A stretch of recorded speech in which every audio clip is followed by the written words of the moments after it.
Hello dear students, we are going to learn a new topic. Our topic of discussion is DNA replication. What is DNA replication and nature of DNA replication, that is semi-conservative, and who proved this semi-conservative nature of DNA replication.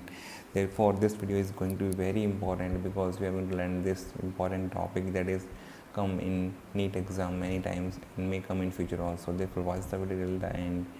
Hello प्यारे बच्चों, इस video में discuss करने वाले एक नया topic, हमारा topic और डिस्कशन है डीएनए रेप्लिकेशन। डीएनए रेप्लिकेशन क्या होता है, साथ में इसका नेचर कैसा होता है, डीएनए रेप्लिकेशन का सेमी कंजर्वेटिव, इसका प्रूफ किसने दिया था, ये हम डिस्कस करने वाले हैं। तो वीडियो बहुत इंपॉर्टेंट होने वाला है, वीडियो को एंड तक देखना। एग्जाम में यहाँ से क्वेश्चन काफ़ी बार आ चुके हैं, आने वाले टाइम में और भी आ सकते हैं, इसलिए वीडियो को आपको ध्यान से देखना है, सब बातें आपको समझ में आ जाएंगी। My name is Deepak Latar, I am going to explain all this in video. Now let's start the video. What is DNA replication? Replication का मतलब है रेप्लिका बना देना, अपनी कॉपी बना देना। तो डीएनए अगर अपनी कॉपी बनाता है तो इस प्रोसेस को हम क्या बोलते हैं, रेप्लिकेशन। क्या बोलते हैं, डीएनए। तो किसने बनाई अपनी कॉपी, डीएनए ने, तो इस प्रोसेस का नाम क्या हुआ, डीएनए रेप्लिकेशन। ये करने के लिए इसको ज़रूरत होती है एक एंजाइम की, जिस पे डिपेंड करता है। तो डीएनए से डीएनए बन रहा है, तो टेम्पलेट यहाँ डीएनए है, बनने वाला प्रोडक्ट भी हमारा डीएनए है। तो ये किस पे डिपेंड है, डीएनए के कॉम्प्लीमेंट्री ही नया डीएनए बनता है। तो डीएनए डिपेंडेंट डीएनए पॉलीमरेज, तो नया जो बनता है वो पॉलीमरेज होता है, जो पॉलीमरेज कर दिया जाता है डीएनए, और जिस पे डिपेंड करता है ये डिसाइड कौन करता है, जो पहले एग्जिस्टिंग डीएनए होता है उसी से कॉम्प्लीमेंट्री नया डीएनए बनाया जाता है। इसको बोलते हैं, एंजाइम का नाम है, इस एंजाइम का नाम क्या होगा, डीएनए डिपेंडेंट डीएनए पॉलीमरेज। इसको शॉर्ट में आप डीएनए पॉलीमरेज बोल देते हैं, लेकिन इसका एग्ज़ाम में डायरेक्टली नाम अभी पूछा गया था, रिसेंट में आया हुआ है नीट के अंदर, डीएनए डिपेंडेंट डीएनए पॉलीमरेज। तो ये एंजाइम यहाँ पे कैटलाइज करता है डीएनए रेप्लिकेशन को। ये किसने बताया, प्रपोज्ड बाई कि डीएनए रेप्लिकेट करता है, बॉटशन क्रिक ने 1953 में। जैसे अपना इन्होंने डबल हेलिक्स मॉडल प्रपोज किया, साथ में ये भी बताया कि जो बेस पेयरिंग है उसके वजह से कॉम्प्लीमेंट्री होती हैं स्ट्रेंथ, और नया डीएनए बनाने में कॉम्प्लीमेंट्री जो बेस पेयरिंग है उसका रोल होता है। तो बॉटशन क्रिक ने ये प्रपोज करके बताया कि डीएनए रेप्लिकेट करता है। नेचर ऑफ डीएनए रेप्लिकेशन कैसा होता है, सेमी कंजर्वेटिव। कैसा होता है बेटा, सेमी कंजर्वेटिव होता है, मतलब हर एक नए बने डीएनए में एक स्ट्रैंड पुराना होता है, एक स्ट्रैंड नया होता है, इसको बोलते हैं semi conservative. Direction of synthesis of new DNA क्या होती है, 5 प्राइम टू 3 प्राइम। ये 5 प्राइम 3 प्राइम क्या है, जब न्यूक्लिक एसिड हमने पढ़ा था वहाँ पे आपको समझाया था कि 5' एंड जो है और 3' एंड क्या होता है। 5' एंड होता है फॉस्फेट जहाँ प्रेजेंट है, और 3' एंड जो होता है जहाँ शुगर का OH ग्रुप होता है, इसको बोलते हैं 5 prime to 3 prime. Nucleic acid कैसे बनते हैं, अगर आपने ये वीडियो नहीं देखे हैं तो इससे पहले वीडियो देख लो, इसमें हमने समझाया कि आपको न्यूक्लिक एसिड का फॉर्मेशन या सिंथेसिस कैसे होता है। तो direction of synthesis new DNA क्या होती है, 5 प्राइम टू 3 प्राइम। ये एग्जाम में क्वेश्चन आ चुका है, ये बहुत इंपॉर्टेंट है, बहुत बार पूछा जाता है और आगे भी आ सकता है। अब बात करते हैं हम नेचर ऑफ डीएनए रेप्लिकेशन, जो कि कैसा सेमी कंजर्वेटिव। इसके लिए प्रूफ किसने दिया, experimental proof for semi conservative replication. Scientist थे, 2 साइंटिस्ट जिन्होंने इसको एक्सपेरिमेंट को किया था, उनके नाम पे इसका नाम दिया गया, मिचेल्सन स्टॉल्स एक्सपेरिमेंट बोलते हैं इसको। तो मैथ्यू मिचेल्सन और फ्रैंकलिन स्टॉल, 2 साइंटिस्ट जिन्होंने 1958 में इस काम को किया था, 1958 में इस काम किया था। मिचेल्सन स्टॉल एक्सपेरिमेंट जो है ये प्रूफ है। इन्होंने क्या किया था, देखो मिचेल्सन ने और स्टॉल ने क्या किया था, एक तो इकोलाई एक बैक्टीरियम लिया था, एक प्रोकैरियोट लिया था, एक बैक्टीरियम लिया था, इकोलाई क्या लिया था, इकोलाई एक बैक्टीरियम लिया था। दूसरा साथ में यहाँ पे N15 लिया था, जो कि क्या है, heavy isotope of nitrogen. Nitrogen का नॉर्मल वेट कितना होता है, आपको पता भी होगा कितना होता है, 14।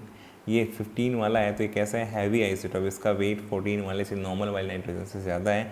तो यहाँ पे NH4Cl लिया गया, जिसमें नाइट्रोजन कैसा था, 15 वाला, क्योंकि दोनों को कंपेयर करना आसान था, जिसकी डेंसिटी ज़्यादा है, N15 वाली डेंसिटी ज़्यादा होगी N14 के कंपैरिजन में।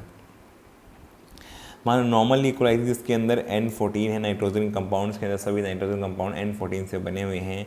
इस बैक्टीरियम को क्या किया गया, grown in a medium containing NH4Cl वाली मीडियम, जिसमें N15 वाला था, फॉर मैनी जनरेशन्स तक इसको ग्रो करते रहे, जब तक श्योर नहीं हुए तब तक ग्रो किया। और फाइनली क्या हुआ कि जितने भी नाइट्रोजन कंटेनिंग कंपाउंड थे, जितने भी वहाँ पे जेनेटिक मटेरियल के अलावा दूसरे कंपाउंड में नाइट्रोजन में क्या आ गया था, N15। तो N15 वाले यहाँ पे डीएनए बन चुके होंगे, इसलिए N14 की जगह पे अब जो डीएनए थे बिकुलाई के अंदर वो कैसे थे, N15 वाले डीएनए थे। तो यहाँ पे दोनों के दोनों हैवी आइसोटोप आ गए थे स्ट्रैंड्स के अंदर। तो इन्होंने पहले इसको लेबल किया, तो इसी को फिर आगे प्रोसीड किया। तो पहले लेबलिंग किया गया जहाँ पे हैवी स्ट्रैंड वाले डीएनए बनाए गए जिसमें N15 आ चुका होगा, पहले इनको प्रिपेयर किया गया। फिर इसके बाद में एक्सपेरिमेंट को फर्दर जो है प्रोसीड किया गया। पहले इस काम को पूरा किया गया जब N14 वाले को जो है रखा गया N15 वाले मीडियम में, तो N15 वाले डीएनए बने और जो बैक्टीरिया थे इकोलाई थे उसके अंदर N15 वाले या हैवी जो है एसिड ऑफ नाइट्रोजन वाले डीएनए प्रेजेंट हुए। अब इसको एक्सपेरिमेंट आगे किया गया बेटा। नॉर्मली इकोलाई जो है उसके N15 वाले जो स्ट्रेन थे उनको लिया गया, 20 मिनट्स तक ग्रो करवाया गया और grown in a medium containing NH4Cl। अब नॉर्मल नाइट्रोजन दे दिया N15 वाले को। आगे अगर नाइट्रोजन कंपाउंड जो बनेंगे, नए कंपाउंड जिसमें नाइट्रोजन होगा, उनके अंदर क्या होगा, N14 आएगा। तो दोनों में डिफरेंस हो जाएगा, पता लग जाएगा, आइडेंटिफाई करना आसान हो जाएगा कि N14 कहाँ पे, N15 कहाँ पे है। तो यहाँ पे क्या हुआ कि जो डीएनए बने थे बेटा वो हाइब्रिड बने। कैसे पता लगा, caesium chloride density gradient centrifugation करने से यहाँ पे पता लगा।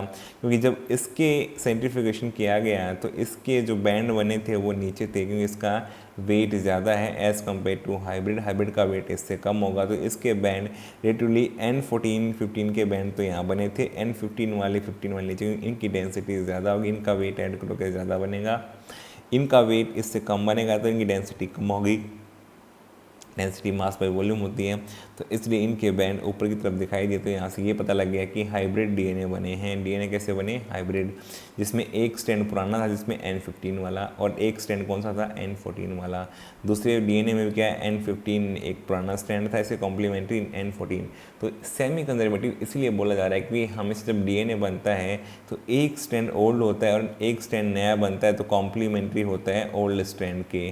तो हमेशा एक स्ट्रैंड पेरेंटल होता है और एक स्ट्रैंड न्यू होता है। तो N15 वाले पे कौन सा बना, नया डीएनए बना।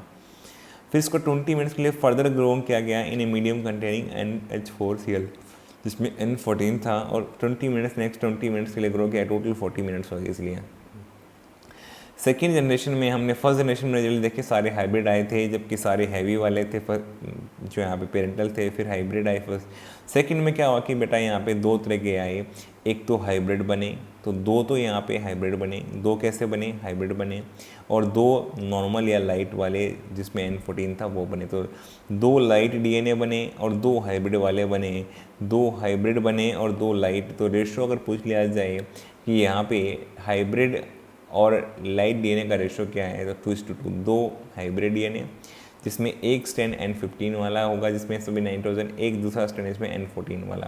तो ये क्या हुआ, ये फिर से सेपरेट हो गया बेटा। एक स्ट्रैंड ये टेम्पलेट का काम किया, फिर इस स्ट्रैंड ने टेम्पलेट का काम किया, फिर इस स्ट्रैंड ने टेम्पलेट का काम किया, फिर इसने काम किया। तो चारों अलग अलग टेम्पलेट का काम किया और चारों के ऊपर जो है डीएनए बन गए थे। N15 वाले इसके ऊपर भी बने, N14 वाले के कॉम्प्लीमेंट्री भी बना, इस वाले N14 के कॉम्प्लीमेंट्री भी बना बेटा, इस वाले N15 के कॉम्प्लीमेंट्री बना। तो आप देख सकते हैं दो तो स्ट्रैंड हमारे हाइब्रिड वाले हैं और दो यहाँ पे जो है डीएनए कैसे लाइट वाले बने। तो यहाँ पे 40 मिनट्स के बाद में टोटल 4 डीएनए बने, 4 इकोलाई बने, जिसमें से दो के पास तो कैसा था, हाइब्रिड वाला डीएनए, और दो के पास कैसा था, नॉर्मल वाला डीएनए। तो यहाँ से देखो प्रूव हुआ कि जो नेचर कैसा कंजर्वेटिव है। अब की बार भी क्या हुआ, हाइब्रिड बन गए। ठीक है, तो दो हाइब्रिड बने, जब पहले भी दो हाइब्रिड थे फर्स्ट जनरेशन में, अभी भी दो बने हैं। तो हाइब्रिड का नंबर हमेशा 2 रहेगा। क्यों 2 रहेगा बेटा, क्योंकि यहाँ पे दो ही स्ट्रैंड तो N15 वाले जो टेम्पलेट का काम किए हैं, इसलिए 2 नंबर ऑफ हाइब्रिड मॉलिक्यूल बने हैं। अब ये भी कैसे पता लगा, इसका भी साइंटिफिकेशन किया गया और इनका N14 यहाँ पे 2 बैंड दिखाई दिए सेकेंड जनरेशन में। देखो पहले यहाँ पे जो है फर्स्ट जनरेशन आई उसका बैंड ऊपर की तरफ था, सेकेंड जनरेशन में 2 बैंड बने, एक हाइब्रिड वाला बैंड बना, एक उससे ऊपर भी बैंड बना जिसमें N14 लाइट डीएनए प्रेजेंट था। तो यहाँ पे 2 टाइप के बैंड दिखाई दिए in case of N15 and N14 जो हाइब्रिड के लिए और N14 लाइट डीएनए के लिए।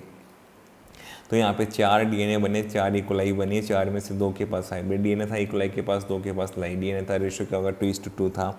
कोई भी हैवी डीएनए नहीं था। हैवी डीएनए सिर्फ पहली बार थे जब पेरेंट्स थे उसके अंदर जो लिए गए थे। फर्स्ट जनरेशन में भी हैवी का नंबर, देखो क्वेश्चन कैसे आते हैं, सबसे पहले पेरेंटल का पूछ दे देंगे आपको N15 हैवी डीएनए वाला। लाइट डीएनए यहाँ पे कितने थे, लाइट डीएनए 0, हाइब्रिड डीएनए 0, और हैवी डीएनए कितने थे 100%। ठीक है, यहाँ पे क्या हुआ, हैवी वाले क्या हो गए 0%, हाइब्रिड वाले क्या हो गए 100%, और लाइट वाले क्या थे फर्स्ट जनरेशन में 0%। सेकेंड जनरेशन में क्या हुआ, यहाँ पे हाइब्रिड वाले कितने हो गए 50%, लाइट वाले कितने हो गए बेटा 50%, और हैवी वाले कितने हो गए सेकेंड जनरेशन में 0। यहाँ पे ये सेम एक्सपेरिमेंट जो है एनसीईआरटी ने भी आपको करके दिखाया है। आप एनसीईआरटी में भी सेम एक्सपेरिमेंट को देख सकते हैं। बिल्कुल सिमिलर एक्सपेरिमेंट आपको दिखाया कि जैसे ये यहाँ पे लिए गए N15 N15 वाले फर्स्ट जनरेशन में, फिर आपको देखने को मिले यहाँ पे कौन से देखने को मिले बेटा, आपको हाइब्रिड वाले देखने को मिले दोनों। तो यहाँ पर भी हाइब्रिड वाले देखने को मिल रहे हैं। सेम यहाँ पे बैंड बना है, फिर यहाँ पे जो है इसके जो है लाइट और हाइब्रिड के 2 बैंड बनाए दिखाई दिए आपको साइंटिफिकेशन करने के बाद। तो इस प्रकार से हमने देखा कि यहाँ पे जो है बेटा कैसे जो है सेटअप जो किया गया था उसके रिजल्ट्स हमने यहाँ पे कंक्लूड करके देखे किस तरह से जो है रिजल्ट्स यहाँ पे देखने को मिले हैं। अब एक क्वेश्चन ये भी आ सकता है, इस पे क्वेश्चन बहुत सारे बन सकते हैं। मान लो थर्ड जनरेशन का आपसे पूछ लिया जाता है कि थर्ड जनरेशन में कितने डीएनए बनेंगे। अब आपको पता है हर एक स्ट्रैंड टेम्पलेट का काम करेगा, N15 भी काम करेगा, ये भी टेम्पलेट का, ये N14 भी सेपरेट हो जाएगा, इससे टेम्पलेट काम करेगा, तो ये भी N14 काम करेगा टेम्पलेट का, ये भी करेगा, ये वाले भी टेम्पलेट करेंगे N14 वाले, ये N14 भी। टोटल कितने बनेंगे 8 डीएनए बनेंगे। 8 में से अगर आपको पूछ लिया जाए टोटल कितने बनेंगे 8 में से हैवी कितने होंगे 0, कोई भी हैवी नहीं होगा। लाइट कितने होंगे और हाइब्रिड कितने होंगे, हाइब्रिड का नंबर बेटा 2 ही रहेगा हर बार। लाइट कितने हो जाएंगे 6। तो अब की बार 8 में से लाइट तो 6 बनेंगे और हाइब्रिड कितने रहेंगे 2, तो हाइब्रिड का नंबर नहीं बदलेगा, ये इतना ही रहने वाला है हाइब्रिड का नंबर, तो सेम फिक्स रहेगा। तो थर्ड जनरेशन में 60 मिनट्स के बाद पूछ सकते हैं कि इक्वलाई में बताओ कितने डीएनए बनेंगे, 8 बनेंगे, 8 में से 2 तो हाइब्रिड बनेंगे और 6 हमारे लाइट बनेंगे, हैवी कोई भी नहीं होगा, 0 होगा। तो इस प्रकार के क्वेश्चन भी आ सकते हैं। रेशो पूछ सकते हैं, तो हाइब्रिड और यहाँ पे लाइट का रेशो क्या हो जाएगा 2:6 हो जाएगा। हाइब्रिड 2 हैं और 6 हमारे लाइट हैं। इसके अलावा बेटा इन्होंने प्रोकैरियोट्स में काम किया था, यूकैरियोट्स में प्रूव नहीं किया था मिचेल्सन स्टॉल ने। फिर जो बाद में जो है टेलर और उसके कोलिग ने काम किया और यूकैरियोट्स में प्रूव करने का काम किया था। इन्होंने ट्विस्टेटेड थायमिडिन लिया था, 3H हाइड्रोजन वाला लिया था।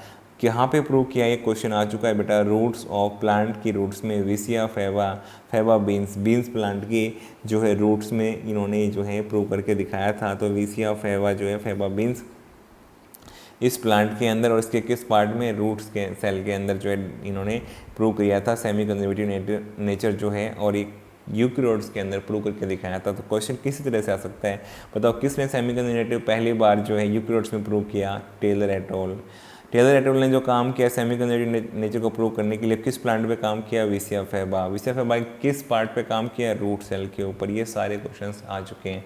इसके अलावा क्या यूज़ किया इन्होंने, ट्रिटिएटेड थायमिन, किसका हेल्प किया टेलर ने, ट्रिटिएटेड थायमिन। ये सारे क्वेश्चंस आ चुके हैं और ऐसे ही आते हैं एग्जाम में क्वेश्चंस।